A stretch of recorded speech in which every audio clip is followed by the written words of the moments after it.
Welcome back to another reading and correcting with me, Kindar, the Tiger Writes, and Ty, the Tiger Supervisor. These are where I read a chapter from one of my stories and correct it as I go. If you want to listen to these live, it's every Tuesday morning, 8 a.m. Eastern Time on Twitch and YouTube. And if you are looking to support me, that is on my Patreon. Today we are doing chapter 3 of An Errant Dawn. Really? Did not put you up there? I stand after a few minutes and look out the window. I see houses across the dirt road from this one. Opening the window, I see there are houses on each side made of wood and stone. Houses line the road, which has no traffic. I can make out roofs behind the houses facing me. In the far distance, I see tall trees. I listen. People in the distance. No sound of vehicles. I breathe in and only get more of the cleaner Moors used. I close the window when Moors approach and sit on the bed. I don't lie down. I can't. I need to move. Go outside. See where I am, who these people are. Evaluate if they pose a threat.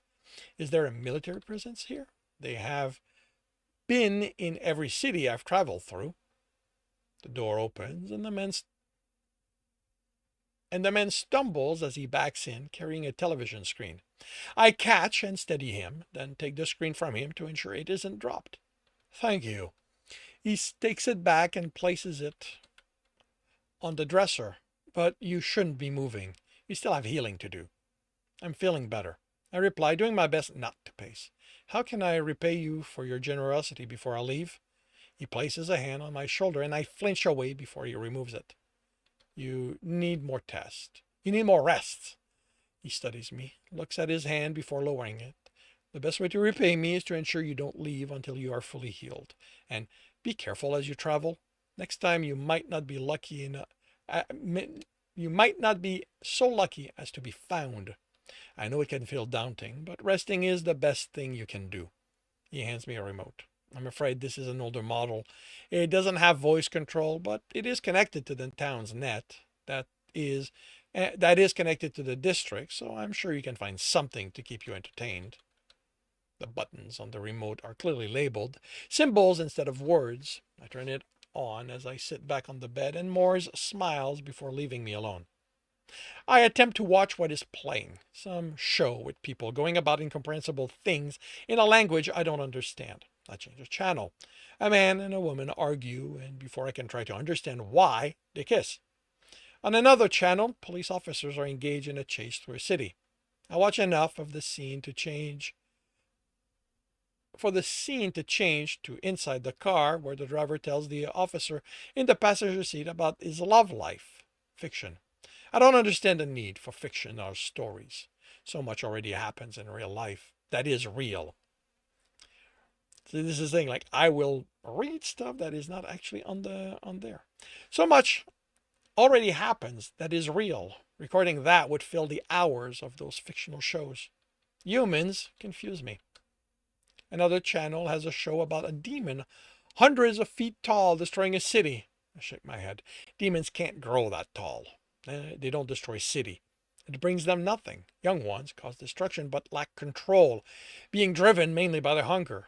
For one to be that big, it is ancient. It has full control of their hunger and probably only needs to eat once a century. Although at a certain point, demons grow still.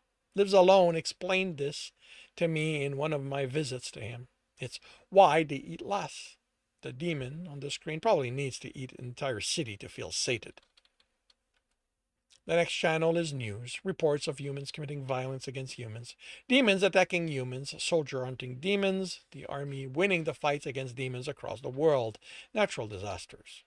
I stop pacing when the name Anunga shows up and the text crawling under the woman in the text crawling under the woman talking. 13, Anunga, capital identified as epicenter of the sickness.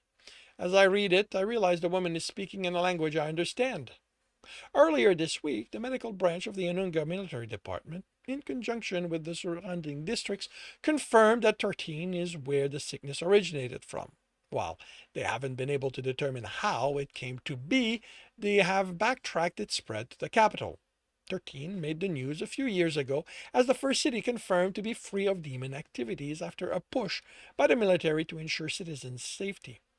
Its success became the template for more military actions, expanding the ring of cities free of demons centered around the capital. The city made the news again a year later as the first case of the mysterious sickness were reported there.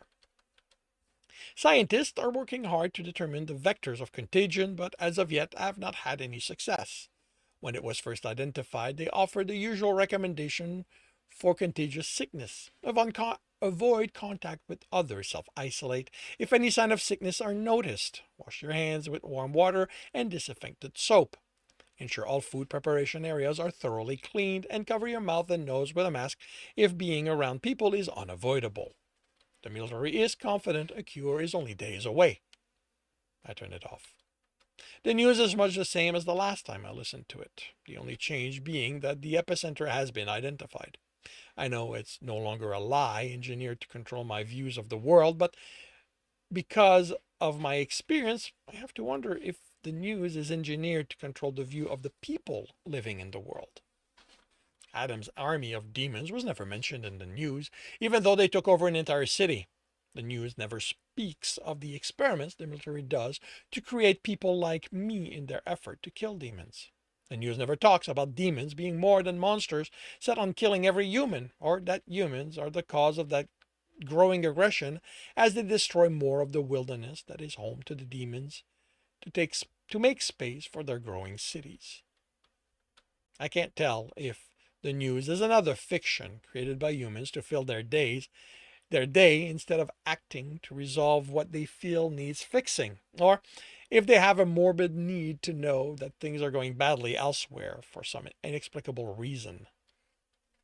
A door in the house closes, and out the window I watch Moors walk away along the road, heading toward what I think is deeper into the settlement. I wait until he disappears and open the window. I pull myself out and climb to the roof. I can't lie down, sit down. I can't lie down, sit down, stay still anymore. I was not made for any of those things. The roof is angled and reaching its peak is precarious, but I make it there and encounter an issue I haven't before. The houses are further apart than they appeared, and while the roof spread as far as I watch in three directions, they are all peaked. Some are covered with tiles, others with material I don't identify. I can jump to the other roofs, but landing on the peak is not something I have experience with. The cities have mostly flat roof until you reach the outskirts, and I have never needed to chase demons that far. I prefer traveling on a rooftop. The anonymity it gives me the better advantage point during a chase, as I can see further than the demon on the street, the easier control as I can drop on them at a time of my choosing. In the direction where the town ends, I see trees with the dirt road continuing through them. I can leave that way. Even if someone is watching out for me, I can run faster than anyone here and go where? Moore said we are 2 weeks inside Anunga. The military didn't chase me into the district, but they must be waiting for me to exit.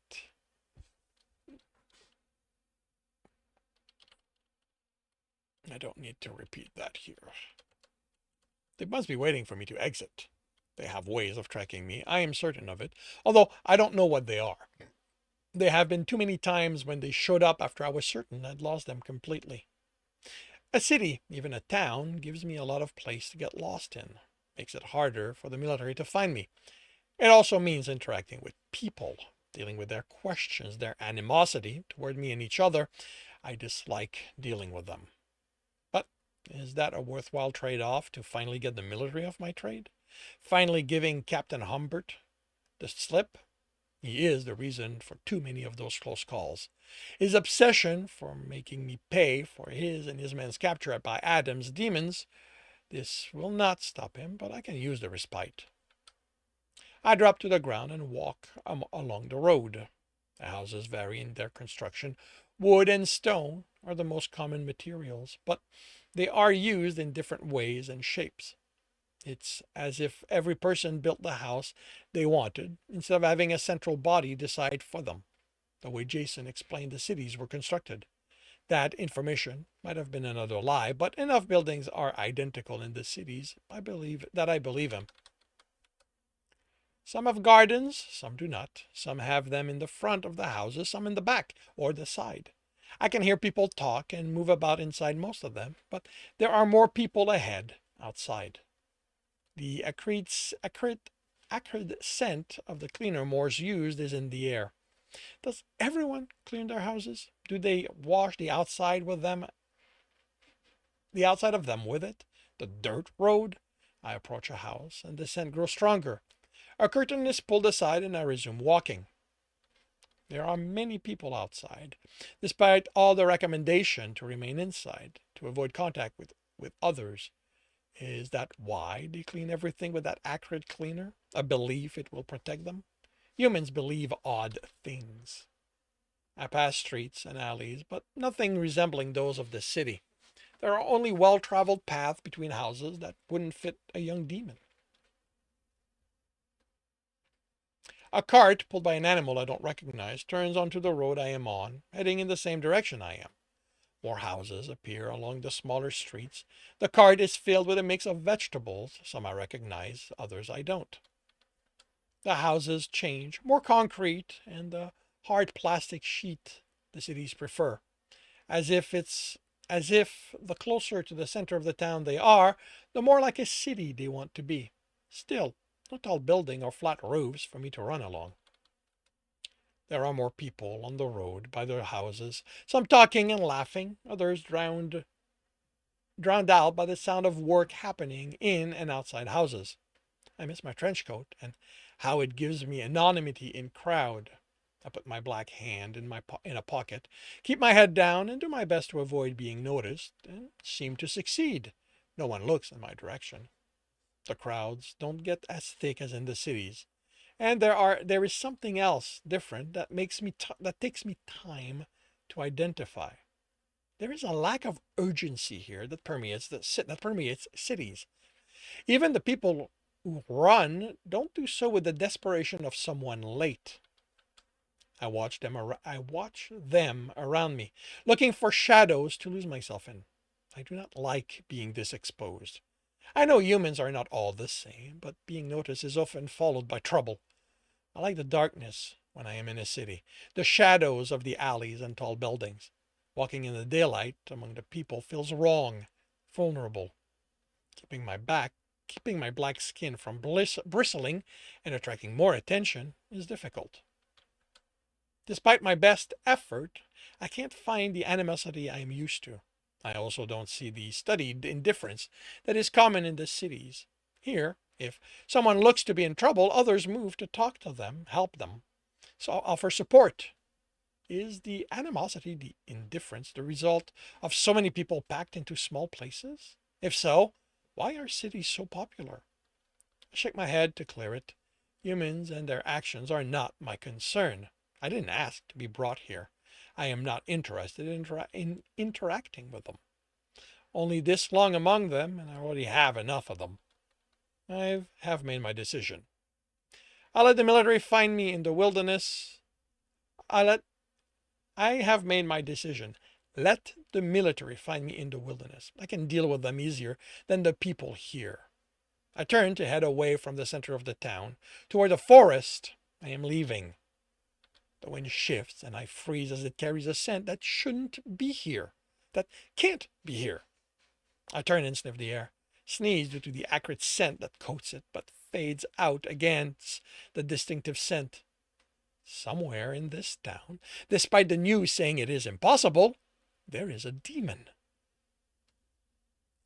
And that concludes chapter 3 of An Errant Dawn. If you are enjoying this, please leave a like. If you want to know when the next chapter will be up, subscribe and hit the bell.